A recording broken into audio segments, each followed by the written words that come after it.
ಓಂ ತತ್ಸತ್. ವಿಜಾನತಾಂ ಅವಿತ್ತಸ್ಯ ಮಧ್ವಸ್ಯ ಜಗತಿ ಗುರೋಃ ಪೂರ್ವಾಚಾರ್ಯಮಹಿಷ್ಠಾನಾಂ ಇಯಂ ಪ್ರಣತಿ ಮಾಲಿಕಾ.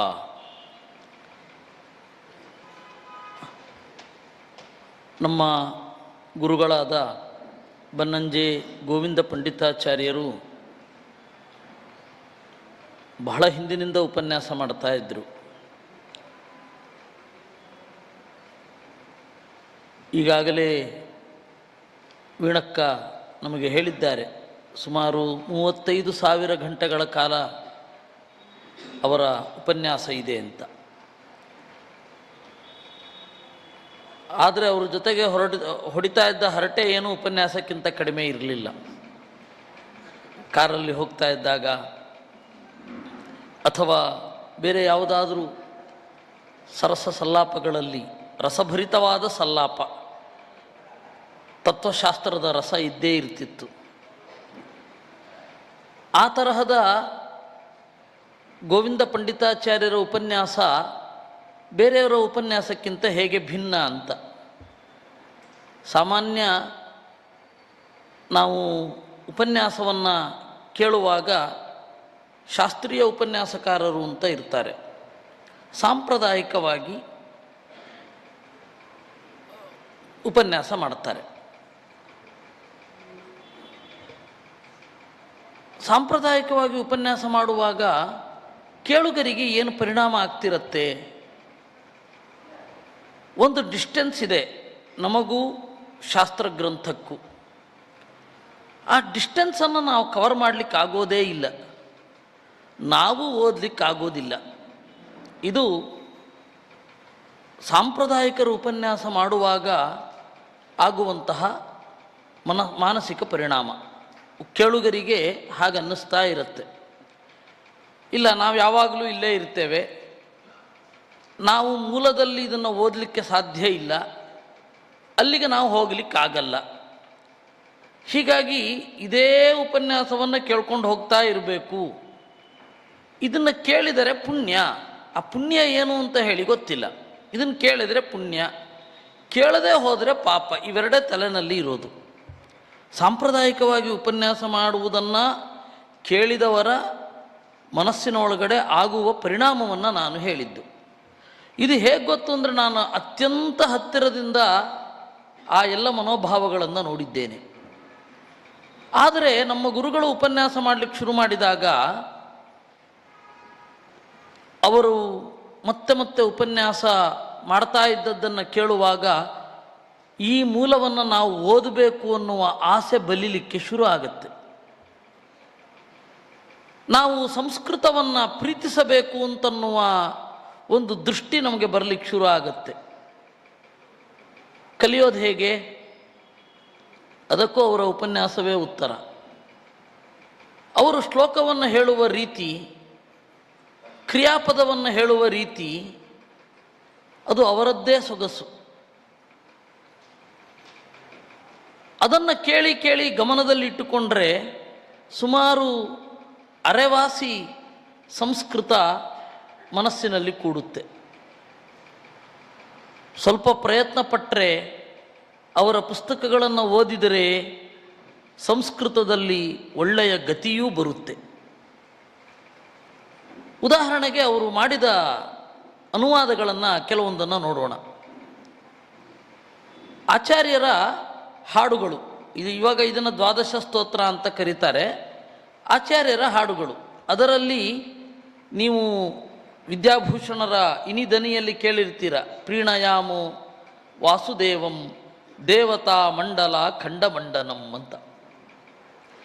ನೀವು ಆ ಮೂಲವನ್ನು ನೋಡಿ, ಇವರ ಅನುವಾದವನ್ನು ನೋಡಿ, ಯಾವ ಮೂಲಕ್ಕೆ ಯಾವ ಅನುವಾದ ಅಂತ ನೀವು ನಿಮ್ಮ ಮನಸ್ಸಿಗೆ ಕೆಲಸ ಕೊಟ್ಟುಕೊಂಡು ಹೋದರೆ ನಿಮಗೆ ಆನಂದ ದುಪ್ಪಟ್ಟಾಗತ್ತೆ. ಒಂದು ಸಂಸ್ಕೃತದ ಸೊಗಸು, ಇನ್ನೊಂದು ಕನ್ನಡದ ಸೊಗಸು. ಎರಡನ್ನೂ ನಾವು ಸವಿಯುವವರಾಗ್ತೇವೆ. ಈ 3 ಜನರ ಪಂಥ ಇದೆ: ಶಂಕರ ಪಂಥ, ರಾಮಾನುಜರ ಮಾರ್ಗ, ಮಧ್ವರ ದಾರಿ. ಇದರಲ್ಲಿ ರಾಮಾನುಜರಿಯರಿಗೆ ಒಂದು ಮಾತಿದೆ, ಉಭಯ ವೇದಾಂತಿಗಳು ಅಂತ. ಉಭಯ ವೇದಾಂತಿಗಳು ಅಂತ ಹೇಳಿದ್ರೆ ಎರಡು ವೇದಾಂತ ಎರಡು ಭಾಷೆಯಲ್ಲಿ ಇದೆ ಎನ್ನುವ ಅರ್ಥ. ಒಂದು ತಮಿಳಿನಲ್ಲಿ, ಇನ್ನೊಂದು ಕನ್ನಡದಲ್ಲಿ. ಅವರನ್ನು ಉಭಯ ವೇದಾಂತಿಗಳು. ನಾವು ಕೂಡ ಉಭಯ ವೇದಾಂತಿಗಳ ತರಹ. ನಮಗೆ ಒಂದು ದಾಸ ಸಾಹಿತ್ಯ ಉಂಟು, ಹರಿದಾಸರ ಕನ್ನಡ ಸಾಹಿತ್ಯ ಉಂಟು, ಹಾಗೆ ಮಧ್ವರ ಸಂಸ್ಕೃತ ಉಂಟು. ಆ ರೀತಿ ಆಸ್ವಾದನೆ ಮಾಡಲಿಕ್ಕೆ, ನೇರವಾದ ಅನುವಾದ ಅಂತ ಆಸ್ವಾದನೆ ಮಾಡಲಿಕ್ಕೆ ನಮಗಾಗೋದು ಗುರುಗಳಾದ ಗೋವಿಂದ ಪಂಡಿತಾಚಾರ್ಯರ ಮಾತಿನಿಂದ.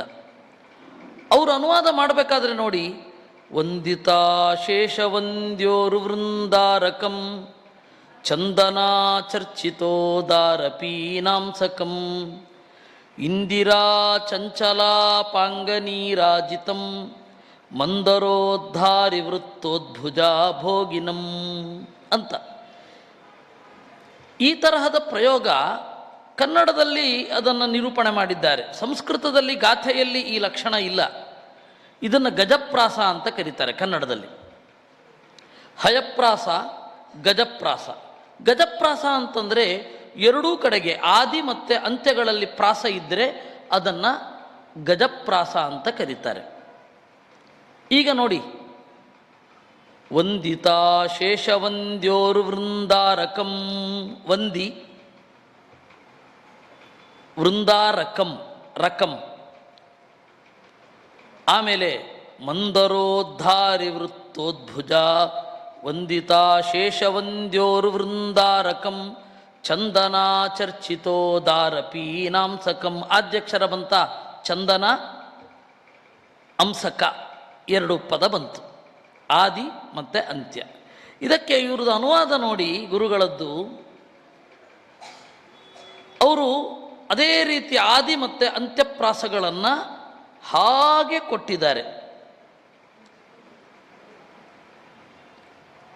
ನಗುತ ಮಂದರಾತ್ರಿ ಹೊತ್ತ ತುಂಬು ತೋಳ ಮೂರುತಿ, ಜಗದ ತಾಯ ಚಪಲವಾದ ಕಣ್ಣ ನೋಟದಾರತಿ, ನಗುತ ಮಂದರಾತ್ರಿ ಹೊತ್ತ ತುಂಬು ತೋಳ ಮೂರುತಿ.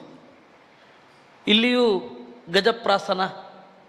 ಆಚಾರ್ಯರು ಅಲ್ಲಿ ಹೇಗೆ ಗಜಪ್ರಾಸವನ್ನು ಹೇಳಿದ್ದಾರೆ ಸಂಸ್ಕೃತದ ಗಾಥೆಯಲ್ಲಿ, ಅದೇ ರೀತಿ ಇವರು ಕನ್ನಡದ ಅನುವಾದದಲ್ಲಿ ಅದೇ ಸೌಂದರ್ಯವನ್ನು ತಂದು ಇಟ್ಟಿದ್ದಾರೆ. ನಮಗೆ ಯಾವ ಭಾವನೆ ಬರುತ್ತೆ ಅಂದರೆ, ಮಧ್ವರೇ ಒಮ್ಮೆ ಕನ್ನಡದಲ್ಲಿ ಬರೆದರೆ ಈ ತರಹ ಬರಿತಾ ಇದ್ರೇನೋ ಅಂತ ಅನಿಸುತ್ತೆ. ಅಷ್ಟು ಚಂದದ ಅನುವಾದ. ಕನ್ನಡಮ್ಮನಿಗೆ ಅದೆಷ್ಟು ಖುಷಿಯಾಗಿರುತ್ತೋ ಏನೋ, ಇಷ್ಟು ಚಂದ ಕನ್ನಡದಲ್ಲಿ ಸಕ್ಕದದ ನುಡಿಯನ್ನು, ಸಂಸ್ಕೃತವನ್ನು ಹೇಗೆ ಹಿಡಿದಿಟ್ಟಿದ್ದಾನೆ ಅಂತ. ನಮ್ಮ ತಂದೆಯವರು ಮೊದಲು ಗೋವಿಂದಾಚಾರ್ಯರನ್ನು ಕೇಳಿದಾಗ ಒಂದು ಉದ್ಗಾರ ಮಾಡಿದ್ರು, ಈತನೇನೆ ಕನ್ನಡಮ್ಮನ ವೀಣೆ ಅಂತ. ಅವರಿಗೆ ಕನ್ನಡದ ಮೇಲೆ ಬಹಳ ಅಭಿಮಾನ ಇತ್ತು. ನಮ್ಮ ಗುರುಗಳಾದ ಗೋವಿಂದ ಪಂಡಿತರ ಉಪನ್ಯಾಸವನ್ನು ಮೊದಲು ಅವರು ಕೇಳಿದಾಗ ಅವರು ಮಾಡಿದ ಉದ್ಗಾರ ಇದು, ಈತ ಅಂತ ಹೇಳಿದರೆ ಕನ್ನಡಮ್ಮನ ವೀಣೆ ಅಂತ. ಈ ಕನ್ನಡಮ್ಮನ ವೀಣೆ ಅಂತನ್ನುವ ರೂಪಕವನ್ನು ತೆಗೆದುಕೊಂಡ್ರೆ ನಾರಾಯಣ ಪಂಡಿತಾಚಾರ್ಯರಿಗೆ ಇದೇ ರೀತಿಯಾದ ರೂಪಕವನ್ನು ನಾರಾಯಣಾಚಾರ್ಯರು, ರಾಘವೇಂದ್ರ ವಿಜಯವನ್ನು ಬರೆದ ನಾರಾಯಣಾಚಾರ್ಯರು ಹೇಳಿದ್ದಾರೆ. ವಾಣಿ ಪಾಣಿ ತಲಾಸಕ್ತ ವೀಣಾರವ ವಿಡಂಬಿನಿ ನಾನಾ ಪ್ರಬಂಧ ಚತುರ ಭಾತಿ ನಾರಾಯಣ ಆರ್ಯಗೀಹಿ ಅಂತ. ನಾರಾಯಣ ಪಂಡಿತಾಚಾರ್ಯರು ತ್ರಿವಿಕ್ರಮ ಪಂಡಿತಾಚಾರ್ಯರ ಮಗ. ಚಿಕ್ಕಂದಿನಲ್ಲಿ ಆಚಾರ್ಯರನ್ನು ನೋಡಿದವರು. ಆಚಾರ್ಯರು ಕಣ್ಮರೆಯಾದ ಮೇಲೆ ತಾನು ಚಿಕ್ಕಂದಿನಲ್ಲಿ ಕಂಡ ಆಚಾರ್ಯರ ಭವ್ಯ ವಿಗ್ರಹವನ್ನು ಜನರಿಗೆ ಕೊಡಬೇಕು ಅಂತ ಹೇಳಿ ಸುಮಾರು 30-40 ವರ್ಷ ಆಚಾರ್ಯರ ಕಥೆ ಹೇಳಲಿಕ್ಕೆ ಕೆಲಸ ಮಾಡಿದವರು. ಇವತ್ತಿನ ತರಹವೇ ಸ್ವಲ್ಪ ಹಿರಿಯರಾಗಿರುವ ವ್ಯಕ್ತಿಗಳನ್ನು ನಾವು ಚಿಕ್ಕಂದಿನಲ್ಲಿ ಕಂಡು ಈಗ ನಮ್ಮ ಕಣ್ಣಿಗೆ ಕಾಣದವರನ್ನು ಕುರಿತು ಕೆಲಸ ಮಾಡಲಿಕ್ಕೆ ಬೇರೆ ಬೇರೆ ಕಡೆ ಹೋಗಿ ಇಂಟರ್ವ್ಯೂ ಮೊದಲಾದವುಗಳನ್ನೆಲ್ಲ ಮಾಡ್ತೇವೆ. ಹಾಗೆ ನಾರಾಯಣ ಪಂಡಿತಾಚಾರ್ಯರು ಕೂಡ ಮಧ್ವಾಚಾರ್ಯರ ಜೀವನ ಚರಿತ್ರೆಯನ್ನು ನಮ್ಮ ಮುಂದೆ ಇಡಲಿಕ್ಕೆ, ಅವರು ಮಧ್ವಾಚಾರ್ಯರ ನೇರ ಶಿಷ್ಯರು ಅಂತ ಯಾರಿದ್ದಾರೆ ಅವರ ಹತ್ರ ಹೋಗಿ ಇಂಟರ್ವ್ಯೂ ಮಾಡಿ ಖಚಿತಪಡಿಸಿಕೊಂಡು ಯಾವುದನ್ನು ಜನರಿಗೆ ಕೊಡಬೇಕು ಅಂತ ಹೇಳಿ ಕೊಟ್ಟವರು. ಆ ನಾರಾಯಣ ಪಂಡಿತಾಚಾರ್ಯರ ಒಂದು ವಾಂಗ್ಮಯವನ್ನು ನೋಡಿ ನಾರಾಯಣಾಚಾರ್ಯರು ರಾಘವೇಂದ್ರ ವಿಜಯವನ್ನು ಬರೆದವರು. ಆ ರಾಘವೇಂದ್ರ ವಿಜಯ ಬರೆದ ನಾರಾಯಣ ಆಚಾರ್ಯರು ನಾರಾಯಣ ಪಂಡಿತಾಚಾರ್ಯರನ್ನು ವಾಣಿ ಪಾಣಿ ತಲಾಸಕ್ತ ವೀಣಾರವ ವಿಡಂಬಿನಿ, ಸರಸ್ವತಮ್ಮನ ಕೈಯಲ್ಲಿ ಇರುವ ವೀಣೆಯ ದನಿಯಂತೆ ನಾರಾಯಣ ಪಂಡಿತಾಚಾರ್ಯರ ಗ್ರಂಥಗಳು ಇವೆ ಅಂತ ಹೇಳ್ತಾರೆ.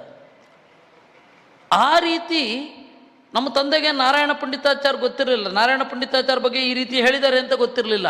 ಆದರೆ ಅವರ ಧ್ವನಿ ಕೇಳಿದ ಕೂಡಲೇ ಅವರು ಹೇಳಿದ್ದು ಈತ ಅಂತ ಹೇಳಿದರೆ ಕನ್ನಡಮ್ಮನ ವೀಣೆ ಅಂತ. ನಮಗೆ ಕನ್ನಡ ಬರುತ್ತೆ ಅಂತ ಒಂದು ಅನಿಸಿಕೆ ನಮಗೆ. ಯಾವಾಗ ನಾವು ಅವರ ಕೃತಿಗಳನ್ನು ಓದಲಿಕ್ಕೆ ಶುರು ಮಾಡ್ತೇವೆ, ಇಲ್ಲ ಈ ತರಹದ ಕನ್ನಡ ನಮಗೆ ಬರೋಲ್ಲ ಅಂತ. ಕನ್ನಡದಲ್ಲಿ ಹೀಗೆ ಹೇಳಬಹುದಾ ಅಂತ ಅನ್ನಿಸುತ್ತೆ. ಅಷ್ಟು ಚಂದದ ಕನ್ನಡ. ನೀವು ಆ ಕನ್ನಡದ ಆಳಕ್ಕೆ ಇಳಿದರೆ ನೇರವಾಗಿ ಸಂಸ್ಕೃತವನ್ನು ಮುಟ್ಟಬಹುದು. ಅವರು ಮಾಡಿದ ಸೂಕ್ತದ ಅನುವಾದಗಳು, ಬಳಿತ್ಥಾ ಸೂಕ್ತ, ಪ್ರಾಣಾಗ್ನಿ ಸೂಕ್ತ ಅಂತ ಇದೆ, ಅದಿರಬಹುದು. ಮನ್ಯು ಸೂಕ್ತ ಅದು ಇರಬಹುದು. ನೀವು ಕನ್ನಡದಲ್ಲಿ ಆ ಹಾಡನ್ನು ಆರಾಮವಾಗಿ ಹೇಳಬಹುದು. ಅದು ಮೂಲಕ್ಕೆ ತದ್ವತ್ತಾಗಿ ಅನುವಾದವಾಗಿದೆ. ಮೂಲ ಹೇಗಿದೆ ಅದಕ್ಕೆ ಚ್ಯುತಿ ಬಾರದಂತೆ. ಬಳಿತ್ಥಾ ತದ್ವಪುಷೇಧಾಯಿ ದರ್ಶತಂ ದೇವಸ್ಯ ಭರ್ಗಸ್ಸಹ ಸೋಯತೋ ಜನಿ. ತನ್ನನ್ನು ಹೊತ್ತ ದೇವರೇನೆ ಹೊತ್ತ, ಹೀಗೆ ಮೈವೆತ್ತಬೇಕೆಂದು ಹರಿಯ ಚಿತ್ತ. ಅವರದು ಮಾತು ಎಷ್ಟು ಚಂದ ಅನುವಾದ. ಬಲಮತಿಯ ಮೊತ್ತ, ಜೇಂಗುಡಿಯ ನುಡಿಯ ತಲುಪಿಸಿದ ತಕ್ಕ ತಾಣ. ಇಷ್ಟು ಚಂದ. ನೀವು ವೇದವನ್ನು ಕನ್ನಡದಲ್ಲಿ ಆಸ್ವಾದನೆ ಮಾಡಬಹುದು ಅಂತ ಅನ್ನಿಸುವಷ್ಟು ಕನ್ನಡ.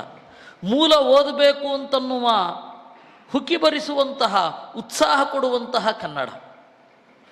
ಅದೇ ರೀತಿ ಇಷ್ಟೇ ಓಜಪೂರ್ಣವಾಗಿ ಮನ್ಯು ಸೂಕ್ತವನ್ನು ಕಂಡದ್ದು ಭೀಮಸೇನ ದುಶ್ಯಾಸನನ ಎದೆ ಬಗೆದು ರಕ್ತ ಕುಡಿದಂತೆ ನಟನೆ ಮಾಡುವಾಗ. ರಕ್ತ ಕುಡಿಲಿಲ್ಲ ಅವನು, ಯಾಕೆಂದರೆ ಮನುಷ್ಯ ರಕ್ತ ಅಂತನ್ನೋದು ಅಪೇಯ. ಆದರೆ ಪೀತಸ್ಸೋಮೋ ಯುದ್ಧ ಯಜ್ಞೆ ಮಯಾದ್ಯ ವಧ್ಯ ಪಶುರ್ಮೆ ಹರಯೇ ಸುಯೋಧನ ಅಂತ ಅವನು ಹೇಳ್ತಾನೆ. ಸೋಮವೆಂಬ ಬಳ್ಳಿ, ಆ ಬಳ್ಳಿಯಿಂದ ಹಿಂಡಿದ ರಸವನ್ನು ಸೋಮ ಅಂತ ಕರೀತಾರೆ. ಈ ಯುದ್ಧ ಅಂತನ್ನುವ ಯಜ್ಞದಲ್ಲಿ ದುಶ್ಯಾಸನನ ರಕ್ತವೆಂಬ ಸೋಮವನ್ನು ಕುಡಿದಿದ್ದೇನೆ, ಇನ್ನು ದುರ್ಯೋಧನನೆಂಬ ಯಜ್ಞ ಪಶುವನ್ನು ಕೊಲ್ತೇನೆ ಅಂತ ಓಡ್ತಾನೆ. ಹಾಗೆ ಓಡುವಾಗ ಅವನ ಮನಸ್ಸಿನಲ್ಲಿ ನಡೀತಾ ಇದ್ದದ್ದು ಮನ್ಯು ಸೂಕ್ತದ ಅನುರಣನ, ವೀರರಸದಿಂದ ಕೂಡಿರುವ ಭಕ್ತಿರಸ. ನಮಗೆ ಇದು ಪೂರ್ತಿ ಡೆಡ್ಲಿ ಆಪೋಸಿಟ್. ಇದು ವೀರರಸ ಎಲ್ಲಿ, ಭಕ್ತಿಯಲ್ಲಿ ಅಂತ. ಆ ಎರಡೂ ರಸಗಳನ್ನು ಒಟ್ಟಿಗೆ ತಾನು ಅನುಭವಿಸ್ತಾ ಜಗತ್ತಿಗೆ ತೋರಿಸ್ತಾ ಇದ್ದದ್ದು ಭೀಮಸೇನನ ರೂಪ. ಯಸ್ತೆ ಮನ್ಯೋ ವಿಧದ್ವಜ್ರತಾಯ ಕತಃ ಓಜ ಪುಷ್ಯತಿ ವಿಶ್ವಮಾನುಷಕ್ ಸಾ ಯಾ ಮದಾತಮಾರ್ಯಂತ್ವಯಾ ಯುಜಾತಃ ಸ್ಕೃತೇನ ಸಹಸಾ ಸಹಸ್ವತಾ ಅಂತ ಶುರು ಆಗುತ್ತೆ. ಇದರ ಕನ್ನಡ ಅನುವಾದ ಹೀಗೆ: ಓ ಮನ್ಯುನಾಯಕನೆ, ಓ ಸಿಡಿಲ ಸಾಯಕನೆ. ಅದೇ ಟೋನಿನಲ್ಲಿ ಅಭಾಗಸ್ತನ್ನ ಪಪರೇತೋ ಅಸ್ಮಿತ ವಕ್ರತ್ವಾ ತವಿಷಸ್ಯ ಪ್ರಚೇತಃ. ನನ್ನದೇ ಭಾಗವನ್ನು ಕಳೆಕೊಂಡು ಬೀದಿಯಲ್ಲಿ ನಿಂದೆ ನಾನು ಅಂತ ಇದೇ ಟೋನಿನಲ್ಲಿ ಪುರುಷ ಸೂಕ್ತದ ಶಾಂತ ರಸ ಅದನ್ನು ಹಾಗೆ ಅನುವಾದ ಮಾಡ್ತಾರೆ. ಸಾವಿರ ಕಣ್ಣಿನ ಪುರುಷ, ಅದೇ ಟೋನಿನಲ್ಲಿ ಈ ತರಹದ ಕನ್ನಡಾನುವಾದ ನೋಡ್ತಾ ಇದ್ದರೆ ಸಂಸ್ಕೃತವನ್ನು ಕಲಿಯಬೇಕು ಅಂತ ಅನ್ನಿಸುವ, ಯಾವ ಭಾಷೆಗೂ ಅಪಚಾರವಾಗದ, ಯಾವ ಭಾಷೆಗೂ ಅಪಚಾರವಾಗದ ಒಂದು ಭಾಷೆಯಿಂದ ಇನ್ನೊಂದು ಭಾಷೆಗೆ ನಮ್ಮನ್ನು ಒಯ್ಯುವ ಭಾಷೆ.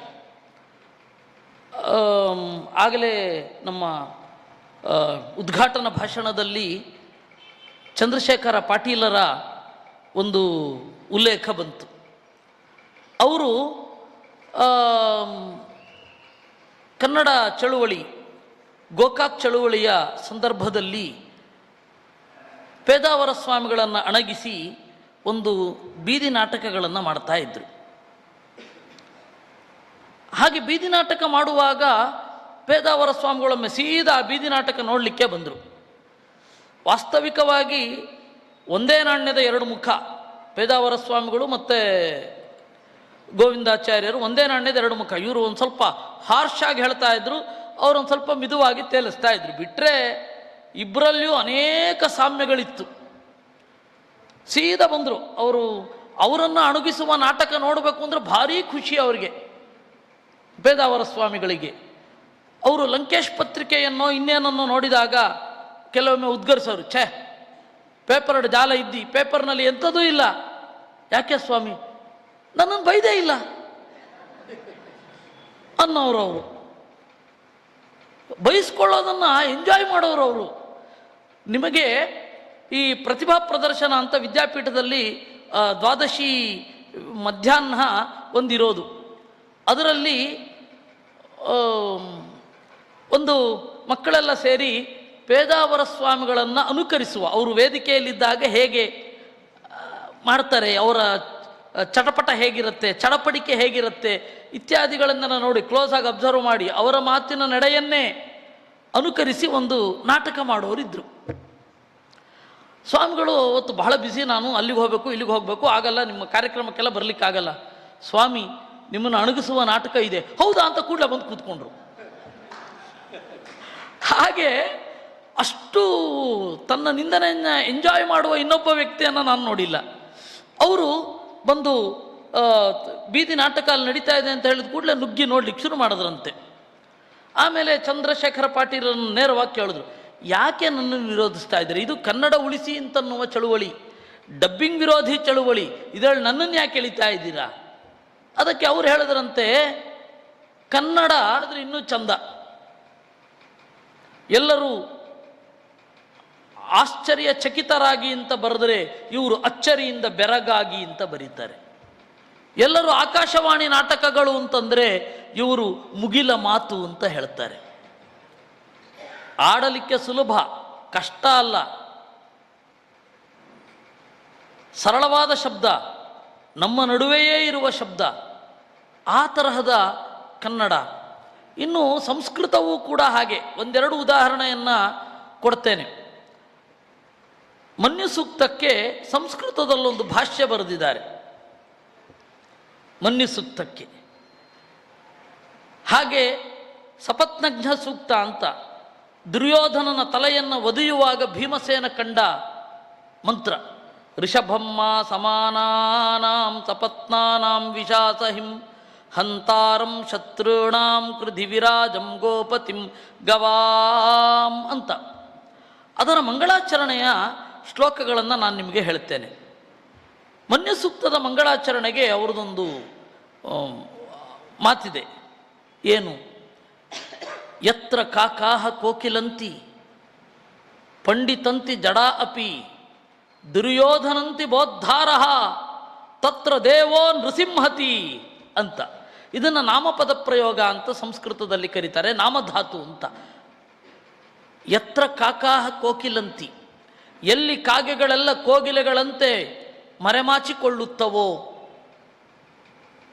ಪಂಡಿತಂತಿ ಜಡಾ ಅಪಿ, ಮೂರ್ಖರು ಕೂಡ ಬುದ್ಧಿವಂತರಂತೆ ತಮ್ಮನ್ನು ಮರೆಮಾಡಿಕೊಳ್ಳುತ್ತಾರೋ, ದುರ್ಯೋಧನಂತೆ ಬೋದ್ಧಾರಃ, ಉಪದೇಶಿಸುವವರು ದುರ್ಯೋಧನನಂತೆ ಅಸೂಯಾಪರರಾಗುತ್ತಾರೋ, ತತ್ರ ದೇವೋ ನೃಸಿಂಹತಿ, ಅಲ್ಲಿ ದೇವ ನರಸಿಂಹನಾಗುತ್ತಾನೆ ಅಂತ. ಅವರು ಇನ್ನೊಂದು ಕಡೆ ಹೇಳ್ತಾರೆ, ಸ್ವೈರಂ ಕಾಕಾಹ ಕೋಕಿಲಂತು ಪಂಡಿತಂತು ಜಡಾ ಅಪಿ ಸಮ್ಮುಖೇ ನರಸಿಂಹಸ್ಯ ಯೋಯೋ ಯೋಯಸ್ಸಯೇವ ಸಹ ಅಂತ. ಸ್ವೈರಂ ಕಾಕಾಹ ಕೋಕಿಲಂತು, ನಮ್ಮ ಈ ಜೀವನದಲ್ಲಿ, ಈ ಜಗತ್ತಿನಲ್ಲಿ, ಈ ಒಂದು ಕಾಲಮಾನದಲ್ಲಿ ಕಾಗೆಗಳೆಲ್ಲ ಕೋಗಿಲೆಗಳಂತೆ ತಮ್ಮನ್ನು ತೋರಿಸಿಕೊಳ್ಳಲಿ. ಏನೀಗ? ಸ್ವೈರಂ ಕಾಕಾಹ ಕೋಕಿಲಂತು ಪಂಡಿತಂತು ಜಡಾ ಅಪಿ, ಎಲ್ಲ ಮೂರ್ಖರು ಪಂಡಿತರ ತರಹ ತಮ್ಮನ್ನು ತೋರಿಸಿಕೊಳ್ಳಲಿ, ಜನ ಅದನ್ನು ನಂಬಲಿ. ಏನೀಗ? ಸಮ್ಮುಖೇ ನರಸಿಂಹಸ್ಯ, ಕಡೆಗೊಂದು ದಿನ ನರಸಿಂಹನ ಎದುರು ನಿಂತರೆ ಯೋಯೋ ಯೋಯಸ್ಸಯೇವ ಸಹ, ಯಾರ್ಯಾರು ಅವರವರೇ. ಅಂದರೆ ಅವರು ಹೇಳ್ತಾ ಇದ್ರು ಸಂಸ್ಕೃತ ಅನ್ನೋದು ನನ್ನ ಭಾಷೆ ಅಂತ. ಆ ತರಹ ಅದನ್ನು ದುಡಿಸಿಕೊಂಡವರು. ಯಾಕೆಂದರೆ ಆ ತರಹ ಆಗುತ್ತೆ ಅವರಿಗೆ. ಉಪಸರ್ಗ ಆಗಿರಬಹುದು, ಧಾತು ಆಗಿರಬಹುದು. ಏನು ಸಂಸ್ಕೃತದಲ್ಲಿ ಹೇಳ್ತಾರೆ ವಾಗ್ವ್ರತ ಅಂತ. ಆ ವಾಗ್ವ್ರತ ಏನಿದೆ ಅದರಲ್ಲಿ 2-3 ಸೇರಿಕೊಳ್ಳುತ್ತೆ. ಒಂದು, ಅದೇ ಭಾಷೆಯ ಪದಗಳನ್ನು ಉಪಯೋಗಿಸೋದು. 2, ವ್ಯಾಕರಣಬದ್ಧವಾಗಿ ತಪ್ಪಿರದಂತೆ ನುಡಿಯುವುದು. 3ನೆಯದ್ದು, ಯಾವ ಪದ ಯಾವ ಅರ್ಥದಲ್ಲಿದೆಯೋ ಅದೇ ಅರ್ಥದಲ್ಲಿ ಬಳಸೋದು. ಇದು ಬಹಳ ಕಷ್ಟ. ಕನ್ನಡದಲ್ಲಿ ಆಗಬಹುದು, ಸಂಸ್ಕೃತದಲ್ಲಿಯೂ ಆಗಬಹುದು, ಇಂಗ್ಲೀಷಿನಲ್ಲಂತೂ ಸಾಧ್ಯವೇ ಇಲ್ಲ ಅಲ್ವಾ? ಓಕೆ ಅಂದರೆ ಏನ್ರಿ? ಆಲ್ ಕರೆಕ್ಟ್ ಅಂತಾನ? ಆಪರೇಟೆಡ್ ವಿತ್ ಕೆರೋಸಿನ್ ಅಂತ. 2ನೇ ಮಹಾಯುದ್ಧದ ಯಾವುದೋ ಸಂದರ್ಭದಲ್ಲಿ ಪೆಟ್ರೋಲ್ ಸರಿಯಾಗಿ ಸಿಗದೆ ಪೆಟ್ರೋಲನ್ನು ಸೀಮೆ ಎಣ್ಣನ್ನು ಮಿಕ್ಸ್ ಮಾಡಿ ಗಾಡಿ ಓಡಿಸ್ತಾ ಇದ್ದರು. ಆಮೇಲೆ ಅದನ್ನು ಗುಜರಿಗೆ ಹಾಕಬೇಕು, ಗೊತ್ತಾಗಬೇಕಲ್ಲ, ಅದಕ್ಕೆ ಓಕೆ ಅಂತ ಬರೆಯೋದು ಅಂತ. Operated with kerosene. ಇದನ್ನು, ಈ ಗಾಡಿಯನ್ನು ಸುಭಿಕ್ಷಾ ಕಾಲ ಬಂದಾಗ ಪೆಟ್ರೋಲ್ ಚೆನ್ನಾಗಿ ಸಿಕ್ಕಾಗ ದೂರ ಇಡಬೇಕು ಅಂತ. ಆದರೆ ಈಗ ನೀವು ಓಕೆ ಅಂತ ಹಾಕದೆ ಹೋದರೆ RTO ಅಧಿಕಾರಿಗಳೇ ನಿಮ್ಮನ್ನು ಹಿಡಿದು ಹಾಕ್ತಾರೆ. ಅದೊಂದು ಶ್ರಾದ್ದ ನಿಯಮ ಇರಬೇಕಷ್ಟೇ. ಅಲ್ಲಿ ಓಕೆ ಅಂತ ಹಾಕಬೇಕು ನೀವು. ಅದು ಓಕೆ ಅಂದರೆ ಏನು ಅಂದರೆ, ಯಾರೊಬ್ರು ಇಲ್ಲ ಅದು ಆಲ್ ಕರೆಕ್ಟ್ ಅಂತ. ಆಲ್ ಕರೆಕ್ಟ್ ಆಗಲ್ಲ, AC ಆಗುತ್ತೆ, ಅದು ಓಕೆ ಆಗಲ್ಲ. ಅದರಿಂದ ನಾವು ಆ ತರಹ ಪದವನ್ನು ಎಲ್ಲೆಲ್ಲೋ ಬಳಸ್ತಾ ಇದ್ದೀವಿ. ಅದು ಇಂಗ್ಲೀಷಿನಲ್ಲಂತೂ ಯಾವುದೋ ಪದ, ಯಾವುದೋ ಅರ್ಥ, ನಾವು ಬಳಸುವ ರೀತಿಯೇ ಬೇರೆ. ಸ್ವಲ್ಪ ಸಾಧ್ಯತೆ ಇರೋದು ಕನ್ನಡದಲ್ಲಿ. ಯಾವ ಅರ್ಥದಲ್ಲಿ ಏನನ್ನು ಬಳಸ್ತೇನೆ ಅದೇ ಪದವನ್ನು ಬಳಸಬೇಕು. ಈ ಪದಕ್ಕೆ ಏನು ವ್ಯಾಪ್ತಿ ಇದೆ ಇದನ್ನು ಕೆಡಿಸಬಾರದು, ಅದೇ ಅರ್ಥದಲ್ಲಿ ಬಳಸಬೇಕು ಅಂತ ಸಾಧ್ಯ ಆಗಬಹುದಾದದ್ದು ಕನ್ನಡದಲ್ಲಿ. ಇನ್ನೂ ಚೆನ್ನಾಗಿ ಭಗವತ್ಪರವಾಗಿ ಮತ್ತು ತಾತ್ಕಾಲಿಕ ವಸ್ತುವಿನ ಪರವಾಗಿ ಸಮಾಕರ್ಷಾತ್ ಅಂತ ಬ್ರಹ್ಮಸೂತ್ರ. ಸಮಾಕರ್ಷಾತ್ ಅಂದ್ರೇನು? ದೇವರ ಒಂದು ಕಡೆಯಿಂದ ಸೆಳೆದು ವಸ್ತುವಿಗೆ ಅಂಟಿಸುತ್ತೇವೆ ಪದಗಳನ್ನು ಅಂತ. ಆ ತರಹ ಬಳಸಬಹುದಾದದ್ದು ಸಂಸ್ಕೃತದಲ್ಲಿ. ಈ 2 ಭಾಷೆಗಳಲ್ಲಿ ವಾಗ್ವ್ರತ ಮಾಡಲಿಕ್ಕೆ ಸಾಧ್ಯ ಇದೆ.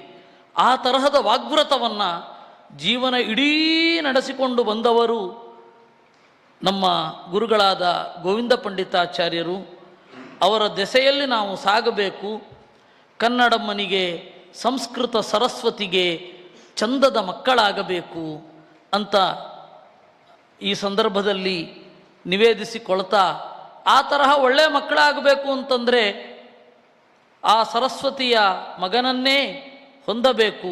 ಅವರೇ ನಮ್ಮ ಗುರುಗಳು. ಅವರ ಸಾಹಿತ್ಯವನ್ನು ಹೀಗೆ ಈ ಮುಖದಿಂದ ಅಧ್ಯಯನ ಮಾಡಬೇಕು ಅನ್ನೋದನ್ನು ನಿಮ್ಮೆಲ್ಲರಲ್ಲಿ ನಿವೇದನೆ ಮಾಡಿಕೊಂಡು ಈ ಒಂದು ಮಾತನ್ನು ದೇವರಲ್ಲಿ ಸಮರ್ಪಣೆ ಮಾಡ್ತೇನೆ. ಕೃಷ್ಣಾರ್ಪಣಮಸ್ತು.